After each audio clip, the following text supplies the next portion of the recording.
Hey guys, welcome to the Liberal Hive Mind, a channel solely focused on exposing the abundant hypocrisy of the left. Okay, so I'm sure you've heard the news. Elon Musk is launching a new political party, and he's calling it the America Party. On the heels of President Trump signing his massive domestic policy bill into law, his former close ally, Elon Musk, announcing the formation of a new political party. Musk, the world's richest person, taking to his social media site X to say, "We live in a one-party system, not a democracy. Today, the America Party is formed to give you back your freedom." And look, I'm not here to cry about it or overreact like everybody else seems to do, especially the left. Anytime a billionaire who doesn't support their NGOs sneezes, it's always the end of democracy as we know it, right? But what I am here to do is give my opinion, tell the truth, at least the way I see it, and the day one launch of the much anticipated America Party, well, it's not looking so hot. Frankly, it's looking a little bit clownish, as the first document related to the party turns out to be a total freaking meme. Apparently, the America Party was officially registered by an Indian man who was born in India. Yep, the America Party, founded by foreign nationals. You just can't make this stuff up. You know, some people's reaction to what I just said would probably be something along the lines of, so what does it matter? But come on, we can't shove our head in the sand here. Obviously, the optics there are hilariously bad, especially coming from a movement that's supposed to stand for America first, or at least some variation of it. But anyways, let me just update you guys on everything that's going on, and of course all the memes. We got some stuff to get into, so let's roll the tape. Alright folks, so I've got this right over here from Right Angle News Network. He writes, breaking. The FEC paperwork has been filed to create the America Party, but the listed treasurer is an Indian-born man named Vaibhav Taneja. And as you see, we've got the statement of organization, the first FEC filing, and that's not fake news. Custodian records and the treasurer both link to Vaibhav Taneja. And of course, you could pretty much imagine the talking point that follows, H-1Bs. You know, it just feels like Elon Musk is getting clowned on by the internet, basically for the same reason as last time. And his launch of the America Party, which, you know, obviously has a very patriotic ring to it, and this is the first release we get? Well, the internet's obviously taking the opportunity. I mean, the memes are just out of this world. Are you tired of the Democrat-Republican Uniparty?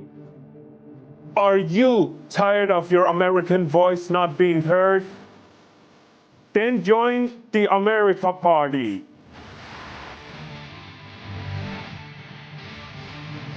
Did you know the founders of the Democratic Party were Americans? Did you also know the founders of the Republican Party were Americans? But guess what? The America Party is founded by a South African, wait, what? The True America. And the guy who registered the America Party is Indian. Okay, now I'm not sure where we're going with this, but the visual effects of an eagle flying across the screen with the sound of it. America. Jesus, man.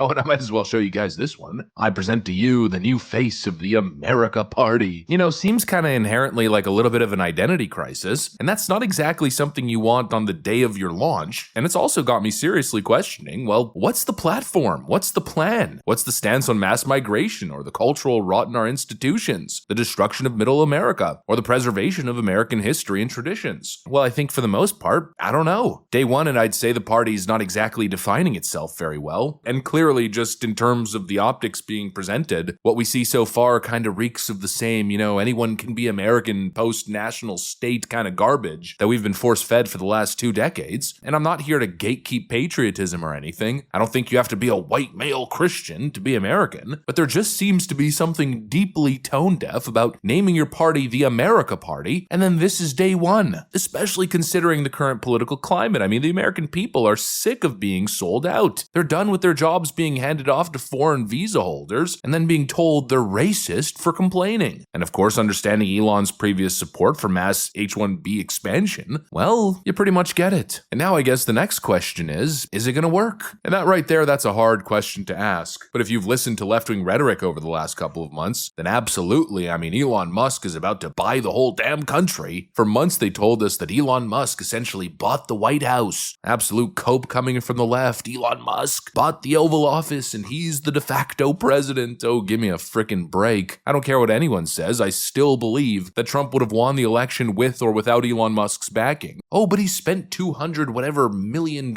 helping Donald Trump get elected. Yeah, well, the Democrats spent $2 billion and still got their electoral teeth kicked in. You know, spending a bunch of money isn't the golden ticket that everyone pretends it is, regardless of how many times Bernie Sanders lectures us about billionaire influence and money in politics. You have now the constitutional right, because your money is your freedom of expression. You can put millions or hundreds of millions of dollars into a campaign and express your view about how terrible Bernie Sanders is, and you can buy that election, right? That's your constitutional right. I think that's probably the worst decision that the Supreme Court has ever made. So what is the result of that decision? The result of that decision, let's take us to where we are today, is that Elon Musk, and I know Elon was on your show, and he's here in Austin, huh? Yeah. Okay. And we could talk about Elon, but he spent $270 million to elect Trump as president. I think that's absurd that any one person... What's the most someone donated towards the Harris campaign?